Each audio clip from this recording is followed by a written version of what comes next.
मैं doctor R D प्रसाद, अब सभी को मेरे चैनल में स्वागत है। डेंगू फीवर, लोग इसे हड्डी तोड़ बुखार यानी बोन ब्रेकिंग फीवर के नाम से भी जानते हैं। अक्सर सितंबर से लेकर के दिसंबर के महीनों तक डेंगू फीवर बहुत अधिक देखने को मिलती है। आज हम बात करेंगे डेंगू फीवर के साइन और सिम्टम के बारे में। डेंगू फीवर कितने प्रकार के होते हैं, डेंगू फीवर के कितने चरण होते हैं, और साथ ही साथ हम बात करेंगे होम्योपैथिक की कुछ स्पेसिफिक होम्योपैथिक दवाइयों के बारे में, जिसका उपयोग कर आप बहुत कम समय में डेंगू को अपने घर पर ही ठीक कर सकते हैं।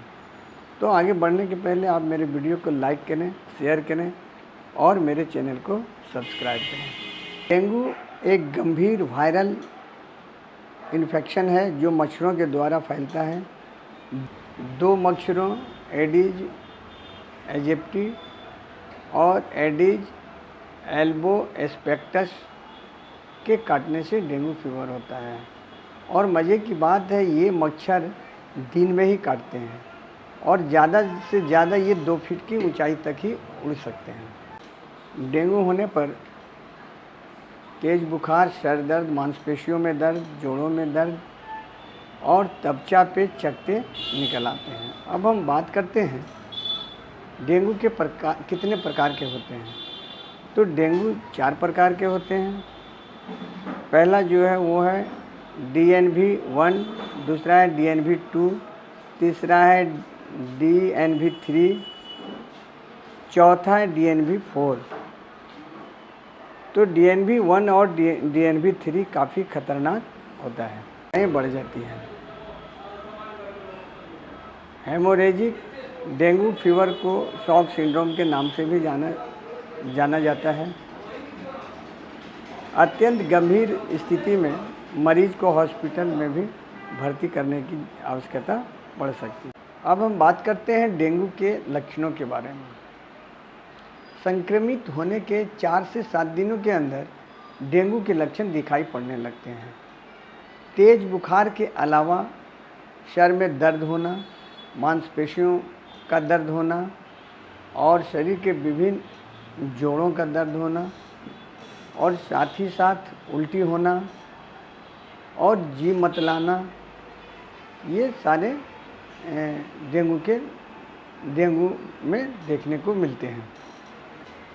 त्वचा पे लाल चकत्ते होना और साथ ही साथ ग्लैंड में सूजन भी देखने को मिलते हैं। हेमोरेजिक डेंगू में कुछ गंभीर लक्षण देखने को मिलते हैं, जिसमें गंभीर पेट दर्द होना, लगातार उल्टी होना और साथ ही साथ नाक एवं मसूड़ों से रक्तस्राव होना हेमोरेजिक डेंगू के गंभीर लक्षणों में से हैं। अब हम बात करते हैं कि डेंगू के कितने चरण होते हैं। तो डेंगू के 3 चरण होते हैं। पहला जो होता है वो फेब्राइल चरण कहते हैं, यानी कि इसमें ये चरण 1 से 3 दिनों के अंदर तक रहता है, जिसमें पेशेंट को काफ़ी तेज़ बुखार का सामना करना पड़ता है। ये बुखार 100 डिग्री फ़ारेनहाइट से लेकर के 105 डिग्री फ़ारेनहाइट तक बना रहता है। क्रिटिकल स्टेज यानी यह डेंगू का गंभीर चरण है, जो डेंगू का दूसरा चरण होता है। इस चरण में यह चरण तीसरे से छठे दिन तक मौजूद रहता है। इसमें पेशेंट का प्लेटलेट काफ़ी तेज़ी से गिरने लगता है और साथ ही साथ बॉडी में डिहाइड्रेशन होना शुरू हो जाता है और हेमाटोक्रिट बढ़ने लगता है। तीसरा और अंतिम चरण जो है उसे रिकवरी चरण कहते हैं। इसमें पेशेंट में काफ़ी सुधार होने लगता है धीरे धीरे और पेशेंट अपने आप को अच्छा अनुभव करने लगता है।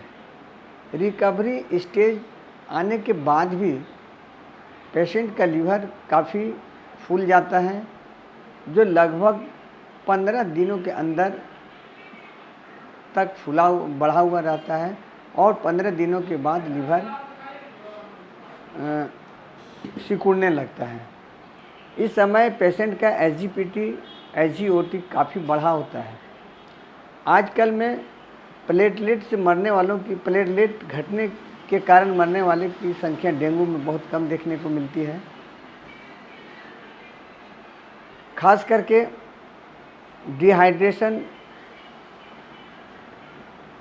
के वजह से बहुत सारे पेशेंट मर जाते हैं। अब हम बात करते हैं होम्योपैथिक दवाओं के बारे में, जिसका उपयोग कर आप बहुत कम समय में घर पे ही डेंगू को जड़ से ठीक कर सकते हैं। अगर आपके आसपास के इलाकों में डेंगू फैला हुआ है और आपको फीवर आ चुका है तो इमीडिएटली आप अपने ब्लड की जांच कराएं और डेंगू के लिए NS1 टेस्ट होता है, इसका टेस्ट कराएं। अगर ये पॉजिटिव आ गया तो तुरंत आप दवा लेना शुरू करें ताकि आपका डेंगू का संक्रमण अधिक ना बढ़े। तो आज हम इसके लिए केवल 5 होम्योपैथिक दवाइयाँ बतलाने जा रहा हूँ, जिसका उपयोग कर कम्प्लीटली आप डेंगू को घर पे ही ठीक कर सकते हैं। तो पहली जो दवा है वो दवा है आपका यूपेटेरियम परफॉर्म 200। इस दवा को 5 बूंद करके दिन में 5 बार यानी कि हर एक 2 घंटे पर लेना है और केवल 2 दिन के लिए लेना है। तीसरे दिन से आप इस दवा को 5 बूंद करके दिन में 3 बार लेंगे और लगातार इस दवा को 7 दिनों तक लेना है। दूसरी जो दवा है वो दवा है आपका ब्रेनिया 200।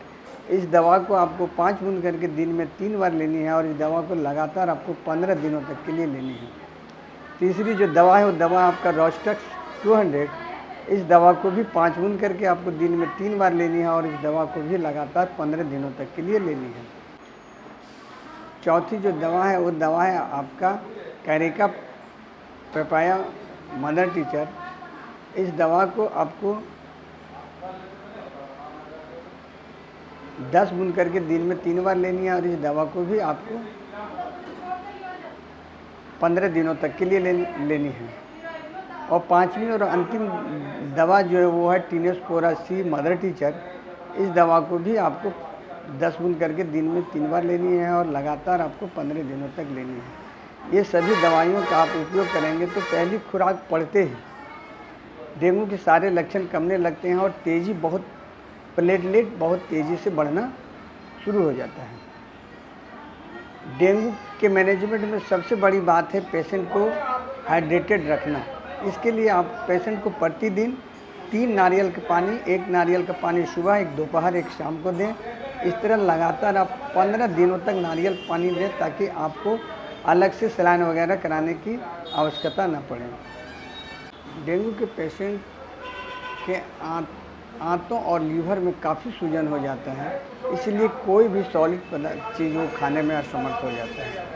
तो डेंगू बुखार में शुरुआती के 3 दिनों तक आप पेशेंट को केवल लिक्विड डाइट यानी तरल आहार दें और चौथे या 5वें दिन से आप मुलायम चावल दे सकते हैं। साथ ही साथ फलों में आप अनार का जूस, पपीता, कीवी आदि का आप उपयोग कर सकते हैं।